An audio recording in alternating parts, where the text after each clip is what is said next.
Assalamualaikum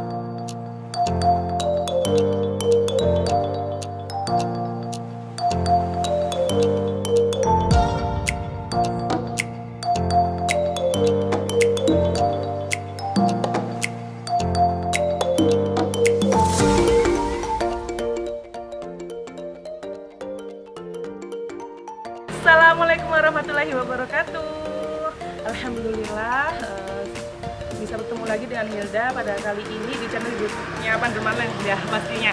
Nah, pada pagi ini Hilda sekarang sudah ada di lokasinya Grand Aisyah. Cuacanya sejuk ya, emang habis hujan tadi, jadi makin sudah lokasinya sejuk, habis hujan jadi makin seger. Nah, waktu kemarin kan Hilda sendirian ya waktu review lokasinya Grand Aisyah. Nah, saat ini saya sudah bersama salah satu orang penting di Panderman Land ataupun Project Grand Aisyah. Siapa itu? Dia sudah di samping saya. Nah, assalamualaikum Bapak. Waalaikumsalam warahmatullahi wabarakatuh. Oke, Pak Ilka.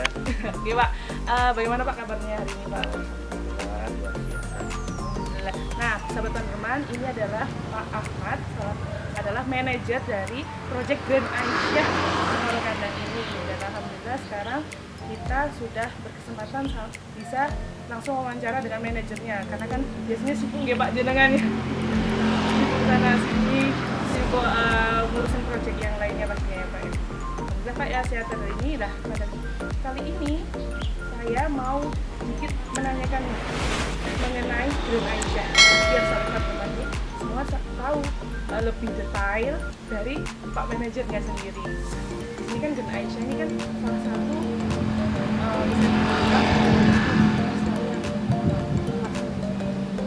konsep yang diusung untuk Project Grand Aisyah. Ya, bismillahirrahmanirrahim. Konsep yang ada di rumah Grand Aisyah ini adalah rumah yang konsepnya adalah villa. Jadi villa yang berada di tengah kota, yang sebenarnya tidak jauh dari pusat kota seperti itu.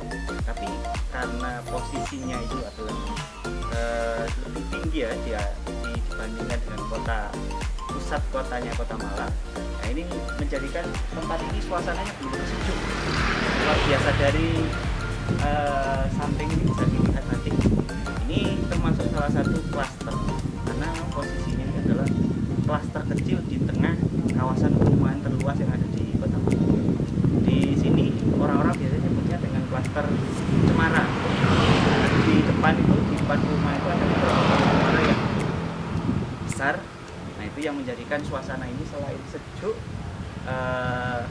pohonnya juga rindang, view-nya pun juga view pegunungan. Ini kebetulan agak mendung ya hari ini ya, jadi kurang begitu jelas. Biasanya kalau kondisinya benar-benar cerah, view-nya sangat luar biasa sekali seperti itu. Jadi di sini adalah konsep klaster kecil yang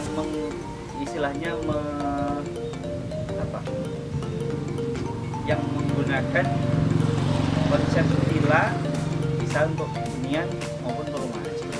Seperti itu ya. Jadi apa namanya, villa Islami itu ya, villa Islami itu pasti ada unsur-unsur Islaminya, baik dari desain, skema ataupun yang lain gitu Pak. Nah, kalau untuk unitnya sendiri Pak, ada jenis dari unitnya itu seperti apa Pak? Mungkin desainnya ataupun konsepnya seperti apa untuk unitnya sendiri? Ya, kalau di Indonesia ini kita konsepnya adalah perumahan yang split level. Kita memang ada beberapa tipe ya. Yang tipe kita jual kepada pembeli itu adalah tipe 30 dan tipe 50. Jadi konsep split level, konsep yang saat ini lagi trending di Indonesia. Jadi seperti itu. Kalau milenial ya Pak, itu satu lantai atau dua lantai Pak? Dua lantai. Dua lantai, itu tipe 30 sama 50 juga dua lantai. Dua lantai semua. Nah, semua. Nah, keunggulannya dari split level sendiri ini apa Pak? Kalau dari sudut pandangannya Panderman Land? Oh ya, jadi konsepnya split level sendiri itu adalah konsepnya karena kontur di tanah di Kota Malang itu adalah rata-rata itu gunungan, jadi naik turun. Dengan adanya konsep yang tidak rata itu, maka kita menggunakan konsep split level. kemudian konsep street travel ini memang awal-awal diadopsi oleh ini perumahan-perumahan di luar, terutama perumahan-perumahan di barat. Semakin lama ini yang namanya tanah itu ya, properti itu kan semakin lama semakin mahal, terus semakin sulit ya. Dengan adanya lahan yang sempit itu kita maksimalkan sehingga menjadi konsep street travel yang cocok buat kaum milenial. Ya, jadi juga menyesuaikan dengan lokasinya Kota Malang tadi Pak ya, tanahnya juga. Jadi bisa dan juga menyesuaikan dengan desain yang saat ini lagi ramai untuk kaum milenial. Jadi cocok banget buat kadang orang tua ataupun siapapun, buat mungkin untuk kaum milenial yang baru nikah ataupun nikah muda, itu bisa juga cocok Pak ya desainnya, karena memang sangat kekinian lah ya buat sahabat teman-teman semuanya. Nah, di sini Pak, tadi sudah saya belajar tentang unitnya. Mungkin kita bisa sambil lihat-lihat lokasinya Pak. Boleh. Nah, ini kan kelihatan banget Pak ya. Lokasinya kan memang villa, jadi kayak begini, kayak di pemandangan gunung itu Pak. Nah, keunggulannya untuk lokasinya sendiri ini apa sih Pak? Klaster kecil yang berada di tengah-tengah ini kawasan perumahan yang terbesar di Kota Malang. Jadi seperti itu. Dan posisinya kalau kita hitung dari jarak sini ke exit tol Kota Malang itu nggak terlalu jauh. Ya kurang lebih sekitar 5 menitan lah. Oh, dekat exit tol ya. Itu pasti banyak banget yang dicari sama para konsumen di mana. Selain dekat exit tol, apalagi Pak kalau boleh tahu? Kalau ini ya MJPL-nya lumayan tinggi, jadi udaranya sejuk, terus view-nya juga bagus, tidak jauh juga dari pusat-pusat kota. Jadi fasilitas-fasilitas Kota Malang, terutama kayak seperti bandara, terus stasiun, rumah sakit, bahkan kampus pun juga di sini dekat. Jadi bagi para bapak atau ibu yang tertarik ya ingin investasi atau punya di Kota Malang, sangat bagus sekali menurut saya. Saran saya pilihan Grand Aisha itu sangat tepat sekali seperti itu. Dari segi lokasi pun juga sangat mendukung ya Pak ya. Nah, untuk dari segi harga nih Pak. Dari segi harga nih Pak, itu mulai dari berapa kalau itu? Kalau dari harga ya, bisa dibilang mahal atau murah, bisa dibilang relatif tergantung dari sisi kebutuhan. Jadi kalau di Grand Aisha ini kita promo untuk yang tipe 30 kita mulai start dari 200 juta dapat 2 lantai. Itu 2 lantai ya. 200 juta dapat 2 lantai, lokasinya sangat strategis, pindah sangat rekomendasi sekali ini untuk sahabat-sahabat semuanya. Dan dari segi kan villa Islami, dari desainnya juga bisa disesuaikan. Kalau dari lokasinya Pak, kalau di sini kan orang tuh identik dengan wah villa Islami. Ini kan lingkungannya paling Islami. Apa sih yang menjamin lingkungannya Islami? Kenapa ini bisa disebut villa Islami? Karena kita mengusung konsep skema jual beli syariah. Jadi dari sisi skema jual beli syariah ini kita menerapkan skema tanpa, yaitu tanpa bank, terus tanpa bunga, tanpa sita, tanpa kartu masalah, tanpa free checking, dan juga tanpa asuransi. Seperti itu Mbak. Jadi juga dari skemanya, dari konsep villanya juga secara islami. Nah, itu tadi ya sebagian besar dari penjelasan dari Bapak Ahmad sebagai manajer Grand Aisha mengenai dari lokasi, keunggulan konsep dari Grand Aisha itu sendiri. Mungkin untuk sahabat Pandermaland jangan kemana-mana, karena setelah ini nanti kita akan menjelaskan lebih detailnya bagaimana sih skema syariah itu yang dimaksud oleh Pak Ahmad tadi. Dan kemana dulu ya kami. Action. Nah, sekarang udah balik lagi, saat ini akan dijelaskan lebih detailnya. Tadi kan sudah dijelaskan mengenai konsep, unitnya, dan juga skema syariah yang sudah sedikit di-spill sama Pak Ahmad dengan 7T tadi itu. Apa sih 7T itu tadi maksudnya? Nah, akan dijelaskan lebih detailnya dengan Pak manajer kami Pak Ahmad. Buku yang dimaksud dengan 7T yang tadi tanpa bank, tanpa bunga, tanpa riba itu seperti apa sih Pak? Biar sahabat semuanya mengetahui lebih jelas tentang skema syariah. Skema jual beli syariah atau skema T ini yang terkenal SJP ya, properti syariah.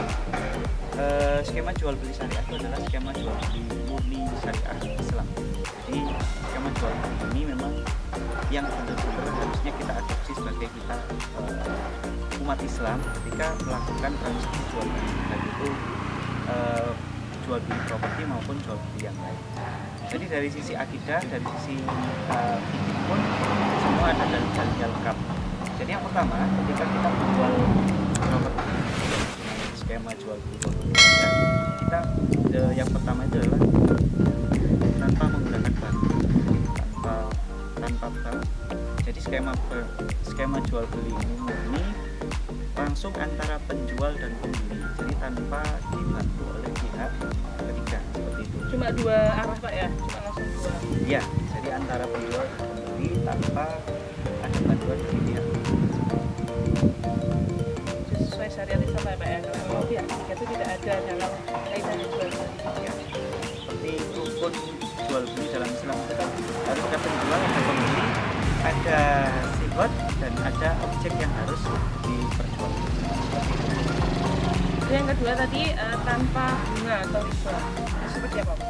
Kalau tanpa bunga atau tanpa riba ya istilahnya, itu konsepnya karena kita tanpa menggunakan bank, otomatis jual belinya adalah jual beli murni. Jadi harga yang sudah tertera itu tanpa ada tambahan embel-embel bunga, karena kita tanpa bantuan bank.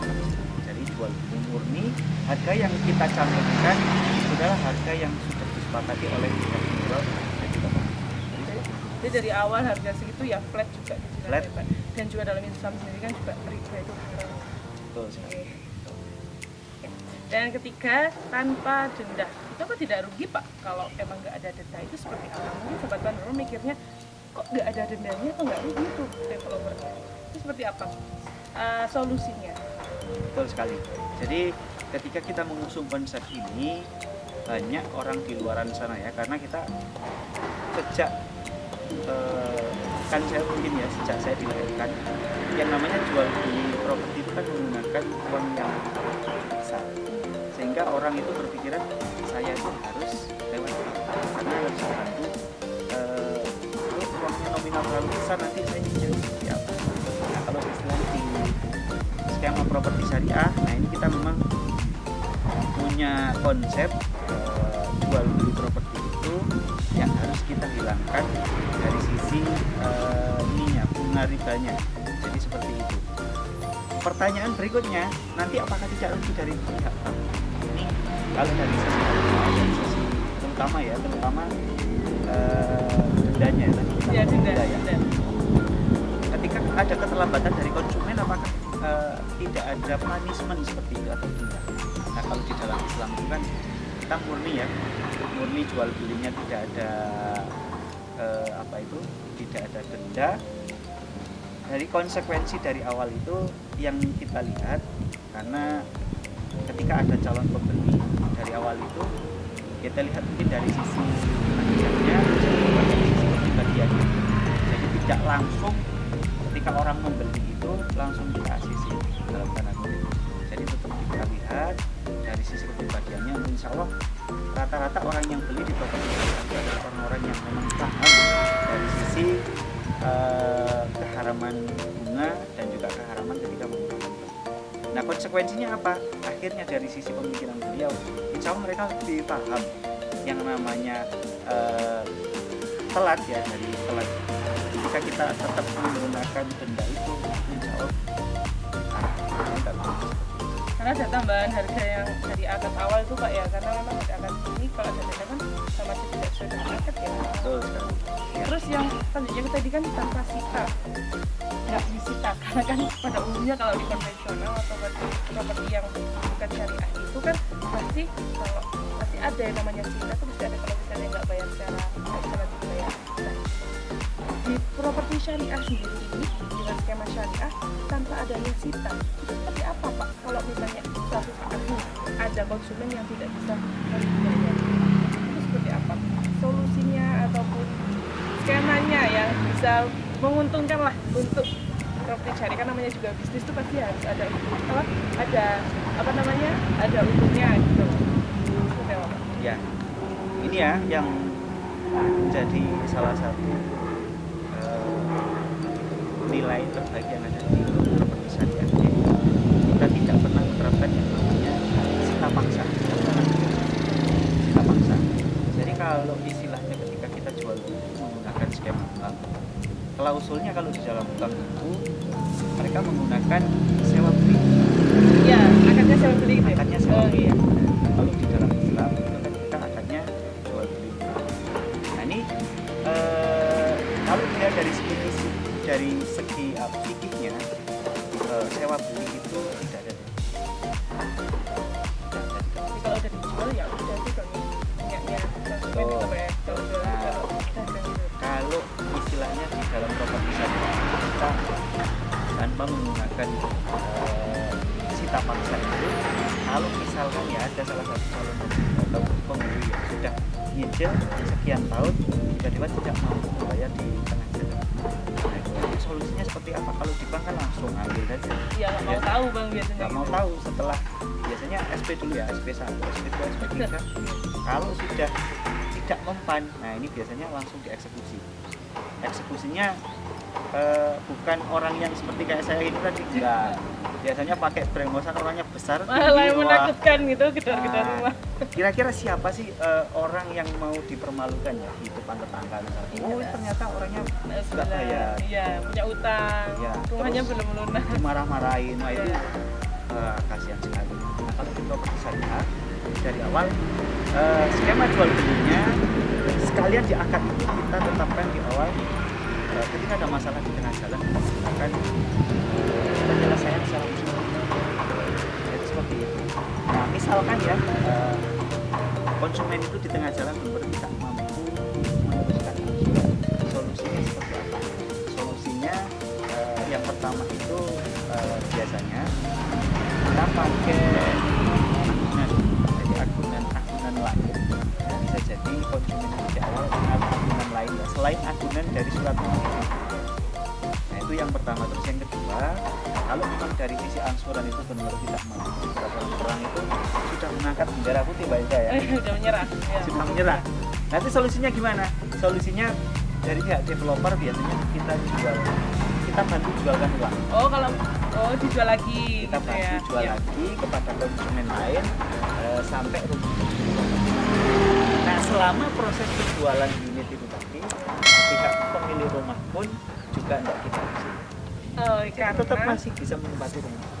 nggak akan diusir karena memang dari awal jual beli ya Pak ya, akadnya. Jual beli. Sudah punyanya konsumen itu, jadi nggak boleh disita karena bukan sewa.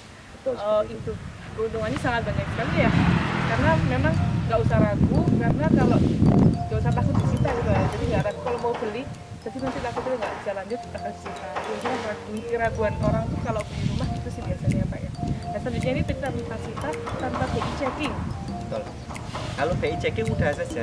Iya. Jadi ada beberapa konsumen ya, ketika mereka mau membeli properti di KPR, biasanya mereka dicek dulu dari hasil rapotnya di bank itu.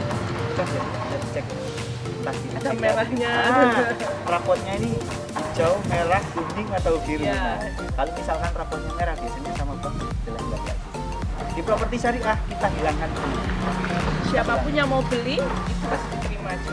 Karena bisa jadi dulunya punya track record buruk, bisa jadi setelah beliau hijrah Wih, mau baik beli ya. properti, nah Iya, itu siapa kan sih yang nggak bisa ada yang tahu Iya. ya.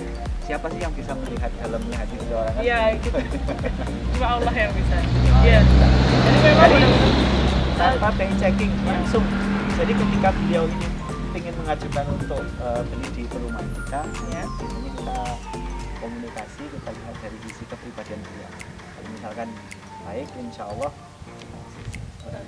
pokoknya udah niat beli rumah, pokoknya diterima aja lah orangnya ya. punya. Nah, tadi setelah tanpa BI checking, kan itu tanpa akad batil ya Pak ya? Tanpa akad batil itu maksudnya seperti apa ya Pak? Iya, tanpa akad batil yaitu transaksi jual belinya itu langsung murni antara pihak penjual seperti itu. Jadi hampir mirip ketika kita tidak menggunakan bantuan Bang. bank seperti itu. karena memang akadnya jual beli itu Pak ya, tadi bisa nyambung gitu ya. Dalam Islam itu yang adalah jual beli, bukan Sewa beli, jadi memang akadnya nggak batil gitu ya. Itu tadi tanpa asuransi itu maksudnya seperti apa ya Pak, tanpa asuransi? Oh betul. Jadi karena kita tidak menggunakan bantuan pihak ketiga, Ya. otomatis memang transaksi apapun di perbankan itu kan diwajibkan untuk menggunakan Asuransi, ya. Memang selain karena pendapat ulama atau pendapat fikih itu yang mengatakan asuransi itu adalah haram, kita juga tidak menggunakan asuransi seperti itu. Oh gitu, seperti itu. Dari kisah kamu juga ya, Pak. Terima kasih Pak Ahmad atas penjelasannya dari 7T tadi. Semoga bermanfaat untuk sahabat Panderman semuanya. Terima kasih Pak atas waktunya juga dari tadi. Assalamualaikum. Salam.